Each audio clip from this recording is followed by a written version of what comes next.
Welcome to Global Risk Community Chat. Today our guest is Scott Wellcome. I'm very happy to have you here today, Scott. Thank you for joining us. Thank you very much. It's a pleasure to be here. Yes. So before we jump right into the topic, can you briefly introduce yourself?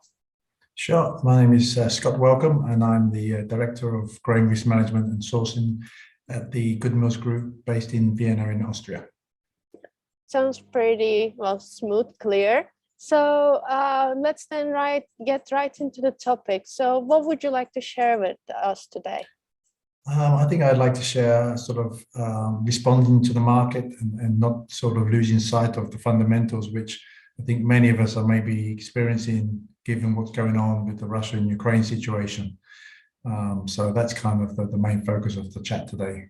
Yeah, sounds good. Then while the stage is yours, let's get into it with perhaps some key things about it. So some key things.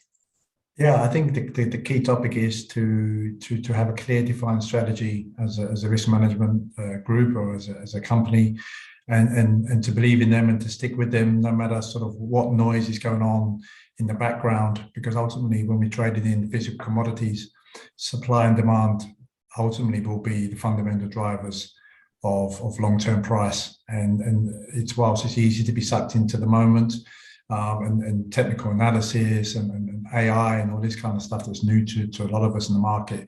Ultimately, as I say, we need to go back to the fundamentals and not lose sight of that in our day-to-day business and keep to our guidelines and our principles. Yeah. So, and how do you balance this between, like adapting to the changes and also keeping true to your, principles? How do you make a balance out of this? In the current situation, we have more frequent meetings with the core risk management team and the executive board. So we try to keep fluid in what's going on so we can react if we need to a certain particular situation. But we also just remind ourselves on a routine basis what our core guidelines are, what our core commandments, as we call them within the group, and make sure that ultimately we're sticking as close to them as we can. And that helps to guide us through and not get sort of defocused on the end goal. Yeah. So then essentially it's a lot of then communication and constant, I think a good interaction between also the C-suite and the risk managers and constantly being clear on the vision, I guess. Yeah, right? Exactly. Communication is definitely key. And it's been, I guess, one benefit of the COVID is that we've all got used to using virtual chats and webinars. So that's really been helpful by able to speak to our team that's in 7 countries around Europe to make sure that we can communicate, give our opinions. And also we're lucky we've got a varied experience range in the group. So we've got people that have been around for 30 years and we've got some people that have only done 2 or 3 years. So with that balance, we also can sort of mitigate some of these circumstances a bit more with that varied view. So we're not just saying, well, this used to happen. Okay, that was that many years ago. Let's take a more of a modern approach, a younger age group comment and see if that works better in this situation.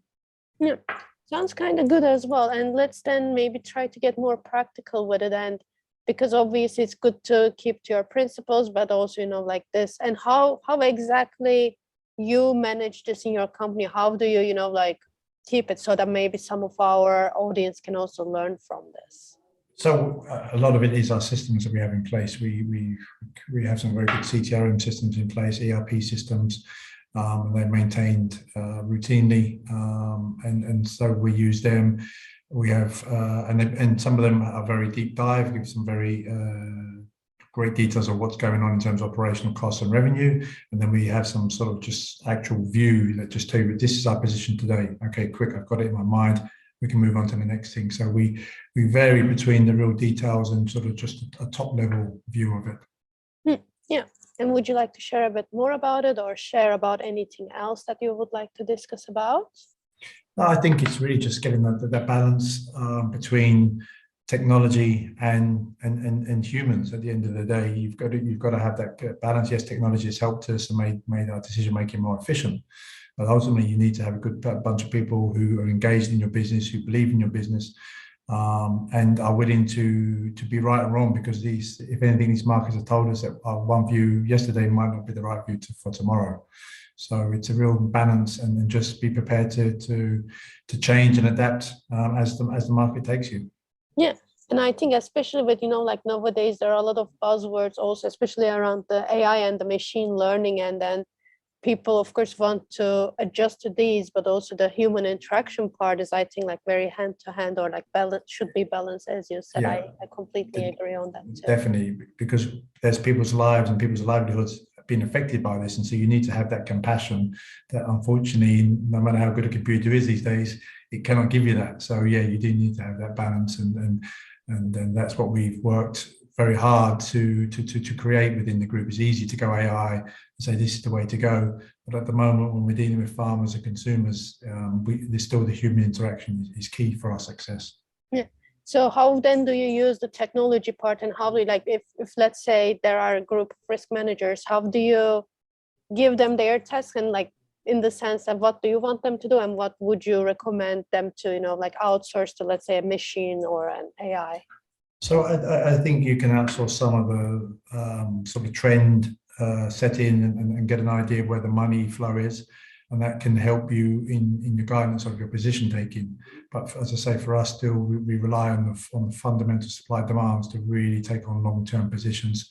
So for us, we use the AI as really a guide or as a sort of a backup to confirm or maybe not our views on the market and where we see it going. Yeah, that sounds pretty good. That's also clear. With that being said, let's then go on to the next question. So usually what we do is I always ask a takeaway point from our guests to share with our audience that they can start implementing. So do you have anything in mind, let's say, for our risk manager audience that can think about and implement right now?